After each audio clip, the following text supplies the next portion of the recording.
Bizarre things happen every day, and you wonder why people don't just take a walk instead of bringing a permanent damage to a temporary problem. Welcome to my channel, lovely people. Bolanawoho here.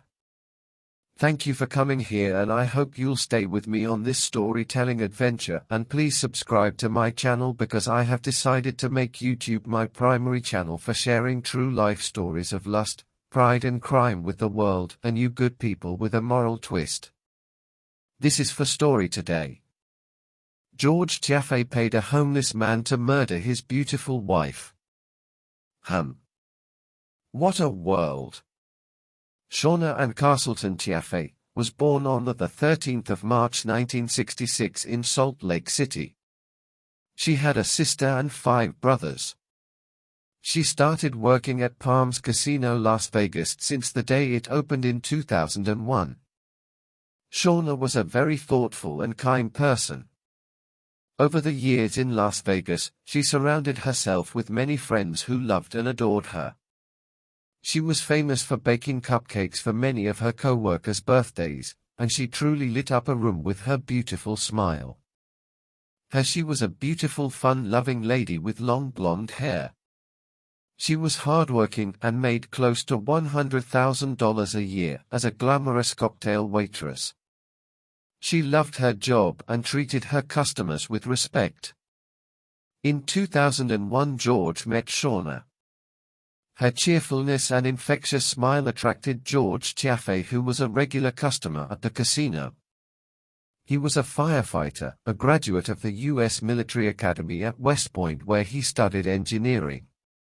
George was a star athlete and homecoming king at his school. He was charismatic, he was funny and charming. Soon they hit it off and started dating and had a beautiful daughter named Madison. Shauna's greatest joy in life was her daughter. Everything she did revolved around her little girl. She was a wonderful, loving mother.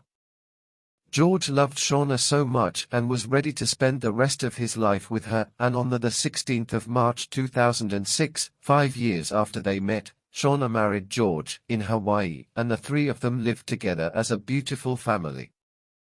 But just 2 years after the wedding, her husband had an unfortunate financial problem when housing market crashed. The financial crisis was especially difficult for him to handle because he was a very successful man and had lost a significant amount of the money he invested. When Shauna became the breadwinner of the family, it was humbling for George. His personality suddenly changed and he became critical. He wasn't used to not being in control of his finances. The financial burden that came with it affected their marriage immensely. George gradually became resentful, envious, controlling and sensitive. Their marriage began to decline further. The height of it was when he called her a whore in front of their daughter one day as she dressed for work. Then, another thing happened. He hired a homeless man to do odd jobs for them around the house. His wife felt the man was weird and had an uneasy feeling about him anytime he was around. Shauna still loved her husband, but his snide remarks about her dressing made it particularly difficult for the marriage that was already on the verge of collapsing. She told him he was pushing her against the wall, and if they ever separated, chances were they would never get back together again. Things began to fall apart even more, and eventually they separated. Shauna got her own townhouse apartment in the community and moved. Both of them loved their daughter, and so they had shared custody of Maddie. 46-year-old Shauna continued to work as a cocktail server at her job while going through her divorce proceedings. But still they engaged the services of a marriage counselor to see if their relationship could still be salvaged and the marital bond strengthened again. However, it seemed unlikely that counseling would have a lasting or transformative impact on their fragile marriage. She was hopeful, but divorce was also a stronger possibility. Shauna became more devoted to her job and continued to work long hours, perhaps to take her mind off either the impending divorce or eventual reconciliation. But it seemed in all honesty she had found solace in her job and had already moved on. George, however, didn't think he was ready for the repercussions of a divorce. One day, Shauna returned home to find her apartment had been burgled and her jewelry and other valuable items were stolen. Her engagement ring was also missing. In addition to an already tense situation, she noticed another bizarre thing. Her set of bikini were missing and the thief left behind a pair of boxers. This made the workers at the casino nervous and thought the robber was targeting females who worked at the casinos. But she was able to put the incident behind her. 3 weeks later, she drove home at 3 a.m. in the early hours after closing from work, which was just 30-minute drive away. She parked her car in the garage as usual and walked into her apartment. That same day, George, who was estranged from his wife and no longer on friendly terms with her, closed from a 24-hour-long shift at the fire department that morning. He picked his 8-year-old daughter at her granny's house and drove to Shauna's apartment to pick up some items for Maddie. When they entered the apartment, they were met with a very horrible sight. Shauna was in the pool of her blood on the floor. What made it more heartbreaking was the fact that Maddie saw the stiffened, lifeless body of her mother in an awkward position with blood all over on the floor. That must have been traumatic for her young mind. George's estranged wife had been brutally murdered in her own home. Whoever committed that heinous crime ransacked the house, turned it upside down and made a complete mess of it. George quickly dialed 911 and told them he needed to report a break-in and a murder.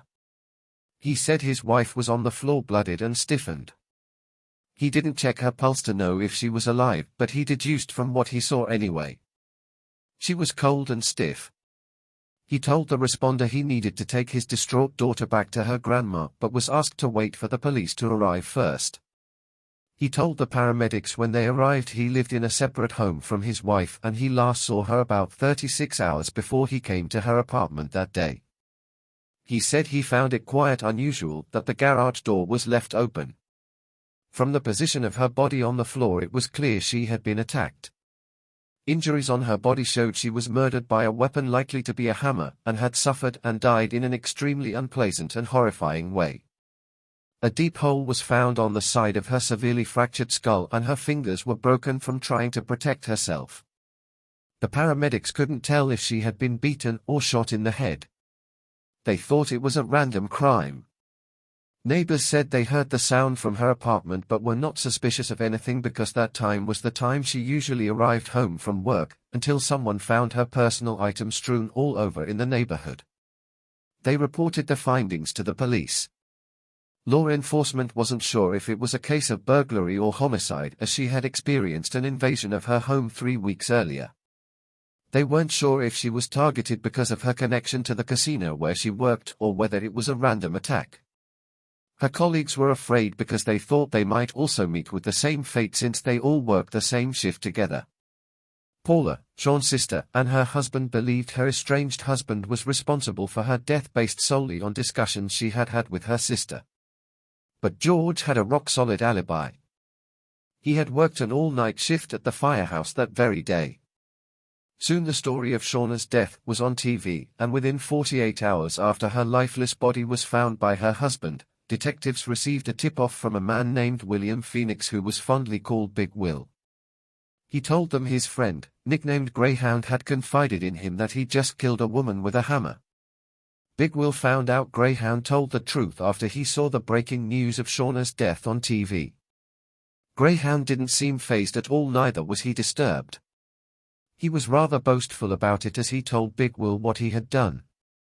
Greyhound was a homeless black male. He lived in an isolated area on the outskirts of the city far from where people lived. He stole food and sold drugs in the station.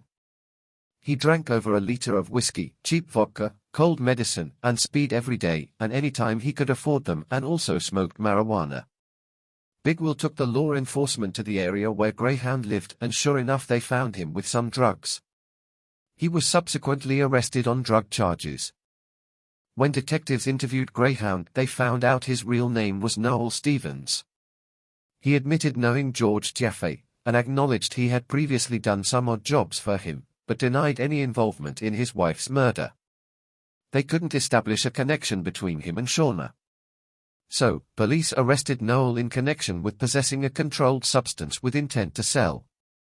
Nevertheless, on the 2nd of October, detectives carried out a search at Noel's campsite and found several items reportedly stolen from Shauna's apartment during the burglary carried out at her house on the 2nd of September, 3 weeks before her death.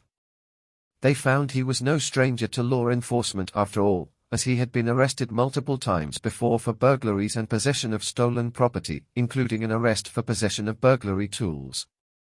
They also found a price tag of a hammer. The barcode of the price tag on the hammer led them to a store, and when they checked the CCTV camera, they saw George and Noel together shopping for the hammer that was used to bludgeon her to death. Noel finally confessed he murdered Shauna on the orders of her husband. He said George already paid him the sum of $600, and promised him additional $100 per week until he got insurance money to pay the rest of the $5,000 he promised. He said George had also stolen his wife's engagement ring and pawned it for $600. Noel confirmed he staged the robbery weeks before her eventual death to make the actual killing look like a robbery gone wrong. He had sneaked into the house with the garage key George gave him and hid in her closet for a while. From there he went on to the living room with his mask on to hide his identity. When she arrived home that fateful morning, as she walked in through the door and walked up the stairs, Noel followed behind and attacked her by hitting her on the head with the hammer. She fell and hit the floor. She asked him why he hit her, but he jumped on her and kept hitting her with the hammer. She pleaded for her life as he struck her repeatedly. Noel didn't stop hitting her until the hammer broke. He threw the wooden handle away and grabbed the metal piece and continued hitting her. He continued with the hammer head until she took her last breath. He hit her a total of 17 times. Finally, he took detectives to where he buried the murder weapon in the desert 8 days after the murder. 2 days later, on the 4th of October, detectives found Noel's second campsite. They found a pair of trousers and underwear that were covered in blood. DNA tests confirmed the blood on the jeans matched the homicide victim. Detectives believed Noel called George from a phone booth at a gas station on the 30th of September to meet, but that was the day he first arrested him. So the scheduled meeting never took place. As the investigation progressed, detectives found evidence George had gone to a store and made a copy of the keys to his wife's apartment, which he later gave to Noel.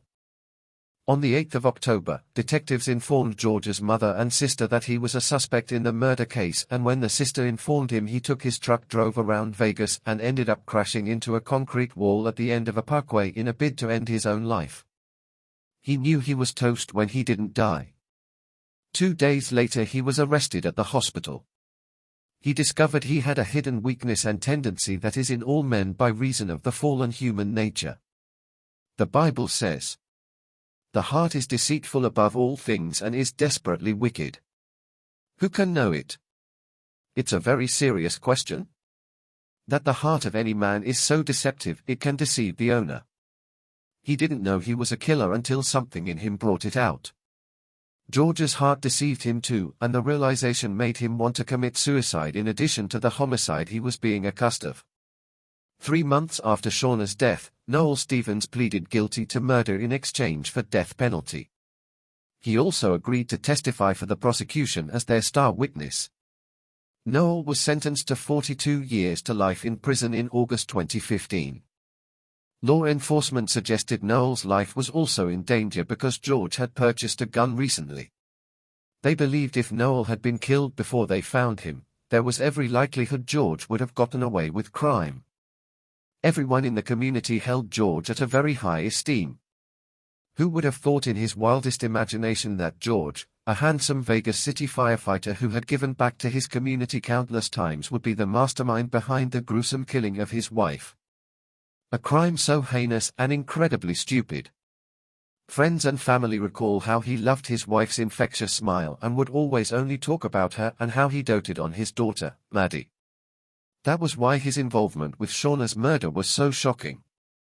His family insisted that the person convicted of murder was not the person they knew. Noel were charged with he was guilty of count 7 first-degree murder with use of a deadly weapon, conspiracy to commit murder, possession of burglary tools, conspiracy to commit burglary, conspiracy to commit robbery, burglary while in possession of a deadly weapon, robbery with use of a deadly weapon, murder with use of a deadly weapon, according to the criminal complaint. The judge imposed a sentence of life without the possibility of parole. George was also charged with burglary and malicious destruction of property. George decided he wanted to appeal the verdict. He wrote that the prescriptions he received affected his mind and his ability to decipher right from wrong. He said he thought God wanted him to protect his daughter by murdering her mother because he was under the influence of his prescription medication. This was the closest he got to admitting he planned his wife's murder. An online fundraiser was set up for money to fund George's appeal, but he lost the appeal and his conviction was upheld. George blamed his lawyer for the defeat because he felt he ignored his mental health issues and failed to request a psychiatric evaluation. He said he had suffered an injury years before the incidents and took various painkillers and medications including prescribed hormones and all. The biggest tragedy in all these is the fact that Maddie lost her doting and devoted mother to death and her father would be confined to prison till his death. His rendering his own daughter an orphan was pure evil. The fact he took his own daughter to the murder scene knowing full well what sight awaited them made him an absolute monster. It was so tragic that Shauna lost her life after a breakdown of her marriage because George just refused to move on with his. It was such a waste, a senseless killing and a permanent damage to a temporary problem. More than the emotional turmoil separation puts couples through, the consequence of crime on the family and children is especially very bad. So that's it, awesome people. I hope you like it. Please help my channel to grow by subscribing to it. Hit the notification button so you'll be the first to know whenever I upload a new video. I'll be doing stories about lust, pride and crime every week. I hope you will continue to tune in. Do have an awesome day.